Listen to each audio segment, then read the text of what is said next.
자, 강의 시작하겠습니다. 자, 지난 시간에 이어서 이번에도 도구에 대해서 배워볼 텐데요. 도구 중에서도 도르래와 빗면에 대해서 알아보도록 하겠습니다. 자, 먼저 도르래의 종류에 대해서 알아보도록 하겠습니다. 자, 그림을 보면은 이 두 가지 모습을 볼 수 있는데요. 먼저 왼쪽 그림을 보면은 이 위쪽에 천장에 이렇게 바퀴가 매달려 있죠. 그리고 이 바퀴를 중심으로 줄이 이렇게 매달려 있습니다. 그리고 사람이 이쪽으로 당기고요. 이 끝에는 이렇게 물체가 매달려 있는 모습이 보이죠. 이 바퀴가 움직이질 않고 이 천장에 그냥 고정되어 있기 때문에 이런 도르래를 고정 도르래라고 합니다. 그럼 오른쪽에 움직 도르래를 한번 봐볼까요? 움직 도르래는요. 이 부분에 줄이 고정이 돼 있고 줄이 쭉 이렇게 매달려 있습니다. 그래서 이쪽에서 사람이 당기게 됩니다. 그러면 바퀴는 이 부분에 이렇게 있게 되겠죠. 그렇기 때문에 자, 사람이 위로 당기거나 아래로 당기거나 하게 되면은 이 바퀴도 따라서 올라가고 따라서 내려가기 때문에 이 바퀴가 움직이게 되죠. 그래서 이런 도르래를 움직 도르래라고 합니다. 자, 그러면 고정 도르래와 움직 도르래에서 힘과 이동 거리에 대해서 우리가 조금 알아보도록 하겠습니다. 자, 먼저 고정 도르래를 보면요. 이렇게 바퀴에 줄이 매달려 있습니다. 그리고 이 부분에 자, 이런 물체가 매달려 있죠. 예를 들면 이 물체는 60N입니다. 자, 이런 경우에 자, 이 부분에서 우리가 손으로 당기게 되죠. 자, 그런데 이 물체는 한 줄에 이렇게 매달려 있습니다. 그렇기 때문에 물체가 60N이면은 우리도 어차피 60N의 힘으로 끌어당겨줘야만이 이 물체가 이렇게 올라가게 되겠죠.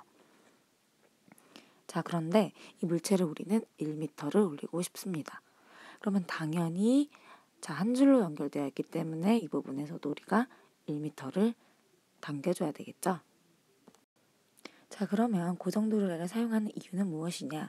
자, 힘의 이득도 없고 사실 이동 거리가 뭐 짧아진 것도 아닙니다. 그런데 고정도르래는 자, 우리는 목표가 이 물체를 위로 올리기 위함이죠. 근데 우리는 아래로 당기고 있습니다. 자, 사람이 물건을 들 때 위로 드는 것보다는 자, 아래로 뭔가 잡아당기는 것이 훨씬 쉽죠. 그렇기 때문에 고정도르래는 사실은 자, 드는 방향과 우리가 이렇게 당기는 방향 거를 바꿔서 힘의 방향을 바꿔가지고 우리가 이득을 보게끔 조금 더 편리하게 하는 것이 고정도르래의 장점이라고 할 수가 있습니다. 그에 반해서 움직도르래를 보면요. 움직도르래는 이 부분에 이렇게 줄이 고정되어 있고요. 이렇게 줄이 되어 있어서 이 부분에서 사람이 당깁니다. 그리고 이 부분에 고리가 있어가지고 여기 물체가 이렇게 매달려 있죠.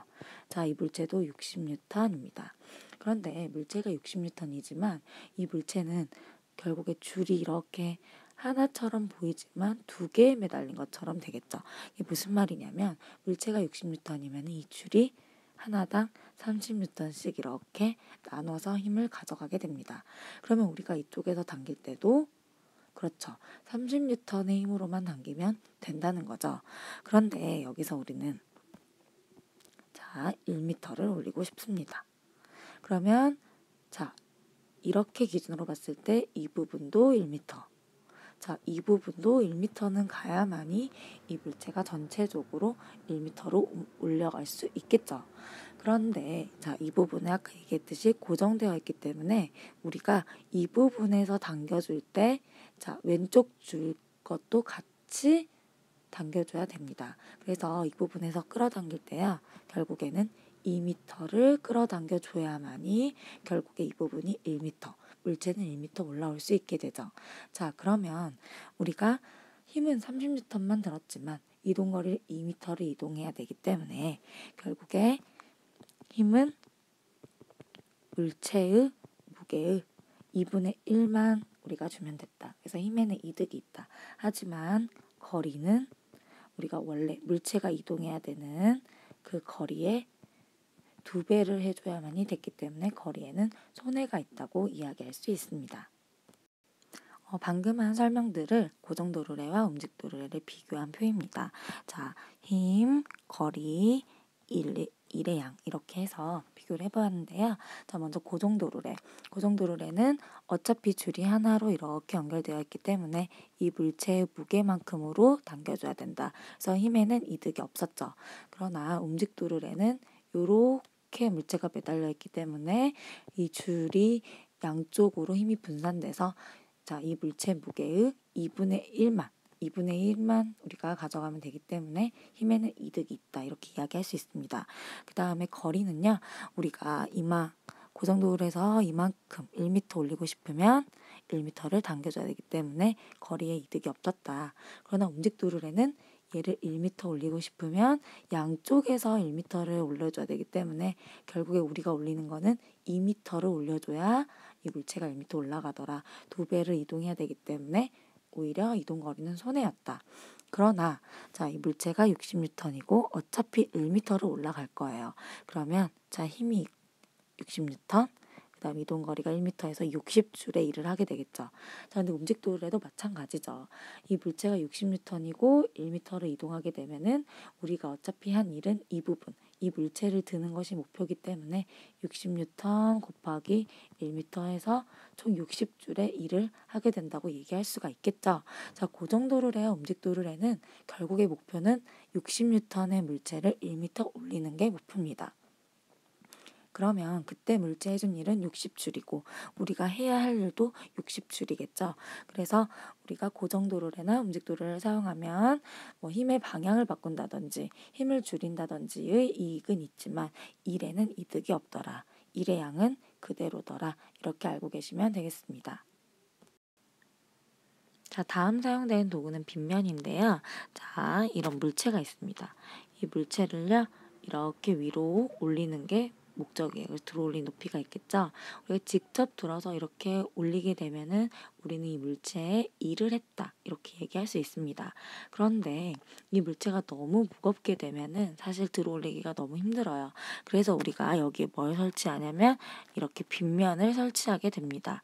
자, 빗면을 설치하게 되면은 빗면에 받쳐서 이 물체를 위로 밀어서 우리가 옮기기 때문에 훨씬 더 적은 힘으로 똑같은 위치로 올릴 수가 있다는 장점이 있게 되겠죠.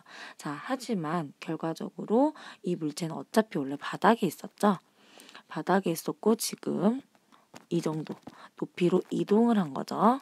그러면 여기 같은 경우에 직접 들어올리나 자, 왼쪽처럼 빗면을 사용해서 들어올리나 어차피 물체는 바닥에서 똑같은 위치로 이동을 했기 때문에 결국에 한 일의 양은 같다는 거죠. 무슨 말이냐? 이 물체가 30N이고 이 높이가 2m이면 자, 이때 이 물체가 위로 올렸을 때 한 일의 양은 60줄이죠.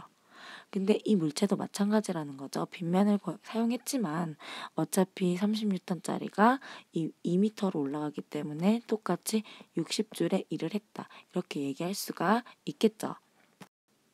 그래서 우리가 식으로 한번 얘기를 해보자면요. 자, 이 물체를 밀어 올리죠.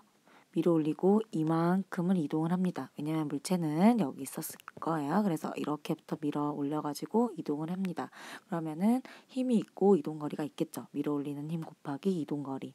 자, 힘과 거리가 있으니까 일을 한 거겠죠. 이렇게 한 일은 이 물체를 직접 그냥 올려서 이렇게 들어 올렸을 때 한, 자, 드는 힘, 직접 들어 올리는 힘에다가 들어 올린 높이를 곱한 이 일과 일의 양은 같다고 이야기할 수 있고 이 식을 기억하셔야 됩니다. 자, 선생님이 세 개의 빗면을 그렸는데요. 자, 빨간색, 파란색, 초록색이 있습니다. 자, 이거 모두 이렇게 바닥면이 있고요. 이 바닥면에 이 빗면이 1번, 2번, 3번 선생님 색깔별로 이렇게 그려놨어요. 그런데 자, 보시면 우리가 이 부분 있죠? 자, 이 부분 있고 이 부분에 보면 각도를 잴 수가 있는데 이 부분의 각도를 앞으로 경사각이라고 할 거예요.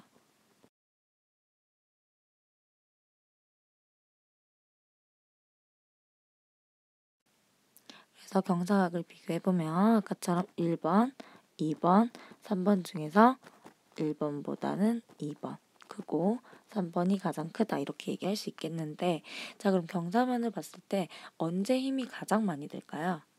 그렇죠. 경사각이 가장 큰 3번이 힘이 많이 들겠죠. 그래서 우리가 어떻게 얘기할 수 있냐면 경사각이 클수록 힘은 조금 더 많이 들더라. 그러면 경사각이 작아지면 1번으로 갈수록 힘이 조금 든다. 이렇게 이야기할 수 있습니다. 결국에 자, A, B, C, D 이렇게 빗면이 있는데 그러면 여기에서 우리가 비교를 한번 해보도록 하겠습니다. 자, 힘 같은 경우에는 누가 제일 클까요? 그렇죠. D가 제일 크겠죠. 그리고 누가 제일 약할까요? 그렇죠. A가 제일 적은 힘으로 우리가 여기 위로 들어올릴 수 있습니다. 그래서 힘은 A가 제일 적게 들고 D가 제일 많이 들더라. 자, 그러면 이 빗면에서 우리가 이동시키는 거리. 자, 이 부분에서 이 부분까지 이동시키는 거리를 보면은 그렇죠. A가 가장 길고 D가 가장 짧겠죠. 그래서 거리 같은 경우에는 A가 가장 길고 D가 가장 짧다. 자, 하지만 힘이나 거리 같은 경우에는 이렇게 차이가 나지만 일 같은 경우에는 어떠냐? 어차피 바닥에 있는 물체를 위로 올리는 거기 때문에 일의 양은 변함이 없더라. 그래서 A, B, C, D가 모두 같은 일을 했다. 이렇게 이야기할 수 있다. 그래서 일의 양은 A, B, C, D가 같다고 할 수 있습니다. 그래서 빗면에서는요. 자, 빗면의 경사각에 따른 경사각은 선생님이 이 부분이라고 했죠. 이 경사각에 따른 힘의 크기 차이, 그 다음에 이동거리 차이. 그래서 힘을 적은 힘으로 우리가 물체를 들어 올릴 수가 있지만 일의 양은 사실 변함이 없다. 이 부분까지 알아두시면 됩니다. 자, 그러면 우리가 지난 시간에 배웠던 지뢰까지 포함해서 우리가 도구를 한번 비교해 보겠습니다. 자, 지뢰, 움직도르래, 고정도르래, 그 다음에 빗면까지 비교해 보겠는데요. 첫 번째 힘을 비교하겠습니다. 지뢰. 자, 지뢰 같은 경우에는 힘 이득이 있었나요? 그렇죠. 힘은 이득이 있었죠. 자, 움직도르래는 힘이 반으로 줄었던 이득이 있었죠. 힘이 2분의 1이었다. 자, 그에 반해서 고정도래 같은 경우에는 이득이 없었습니다. 힘의 방향만 바꿀 수 있었어요. 빗면 같은 경우에도 힘이 이득이 있었다. 자, 그래서 빗면 같은 경우에도 힘이 이득이 있었다고 이야기할 수 있죠. 자, 그러면 이동 거리는 어땠나? 자, 지뢰 같은 경우에는 오히려 손해를 봤습니다. 지뢰를 이용함으로써 원래 1m를 이동해야 되는데 2m 이런 식으로 손해봤었죠. 움직도래도 마찬가지로 힘은 2분의 1의 이득이 있었지만 오히려 거리는 2배 가야 되는 가 있었죠. 그에 반해서 고정도르래는 거리가 변함이 없었어요. 그래서 이득도 아니고 손해도 아니었죠. 그다음에 빗면 같은 경우에는 우리가 힘에는 이득이 있었지만 이동거리는 좀 더 길어졌다. 자, 그에 반해서 일은 어땠나 우리 한번 봐볼까요? 일은요, 지뢰 같은 경우에도 우리가 원래 직접 물체를 들어서 올리는 거나 지뢰를 이용해서 올리는 거나 일의 이득은 없었다. 일의 이득은 없었다. 그리고 움직도르래 같은 경우에는 어땠나? 움직도르래도 직접 들어 올리나 우리가 도르래를 사용해서 힘을 줄여서 올리나 일에는 이득이 없었죠. 자, 그 다음에 고정도르래 같은 경우에도 힘, 거리 이런 데서 아무데도 이득이 없었기 때문에 당연히 일에도 이득이 없었다. 자, 빗면 같은 경우에도 우리가 직접 들어 올리나 빗면을 사용하나 어차피 목표는 그 똑같은 물체를 위로 올리는 것이 목표이기 때문에 일에는 이득이 없었다. 근데 자, 우리가 보다 보니까 우리가 지금 비슷한 상황이 나왔죠. 지뢰, 움직도르래, 고정도르래, 빗면. 자, 도구를 사용했습니다. 도구를 사용했는데도 불구하고 일을 더 많이 했거나 하는 경우가 있었다, 없었다? 없었다. 일에는 이득이 없었다. 이렇게 볼 수가 있겠죠. 자, 결국에 우리가 도구를 사용했다는 거는 편하게 사용하고 편하게 올리고 싶거나 아니면 힘을 조금 덜 들이고 싶은 거지 일을 좀 더 많이 하고자 하는 것은 아니었다. 그래서 일에는 이득이 없었다. 이렇게 얘기할 수 있습니다. 자, 방금 얘기한 이런 걸 뭐라고 하냐면 일의 원리라고 하는데요. 자, 일의 원리는 개념은 도구를 사용하더라도 일의 양에는 변화가 없는 거, 일의 양은 값이 같다는 이 원리를 일의 원리라고 합니다. 자, 오늘 배운 핵심 내용은요. 자, 도르래의 종류, 움직도르래, 고정도르래. 자, 종류에 따라서 힘은 어땠는지, 자, 일의 양은 어땠는지 알아두셔야 되고요. 빗면을 사용했을 때 힘의 크기와 일의 양이 어땠는지 알아두시면 됩니다. 그 다음에 마지막으로 자, 도르래, 빗면, 그 다음에 지뢰 등을 도구를 사용했는데도 불구하고 일의 양은 변함이 없었다. 이런 원리를 일의 원리라고 한다. 이 정도까지 알아두시면 되겠습니다. 자, 오늘도 수고하셨습니다.